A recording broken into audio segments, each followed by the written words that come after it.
السلام علیکم ورحمۃ اللہ وبرکاتہ۔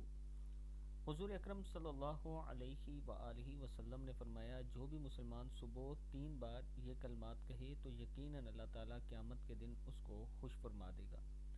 اگر آپ 3 بار صبح کے وقت یہ کلمات پڑھ لیتے ہیں تو اللہ تعالیٰ قیامت کے دن آپ کو خوش فرما دے گا۔ اور یہ بات یاد رکھیں کہ اگر آپ قیامت کے دن خوش ہو جاتے ہیں، اس کا مطلب کہ اللہ تعالیٰ نے آپ کو بخش دیا اور اللہ تعالیٰ آپ سے راضی ہو گیا۔ اس لیے ہر روز یہ دعا صبح کے وقت پڑھ لیا کریں۔ بسم اللہ الرحمن الرحیم، رضیت باللہ ربا وبالاسلام دینا وبمحمد النبیہ۔ میں اللہ تعالیٰ کے رب، اسلام کے دین اور محمد صلی اللہ علیہ وآلہ وسلم کے پیغمبر ہونے پر راضی ہو گیا۔ رضیت باللہ ربا وبالاسلام دینا وبمحمد النبیہ۔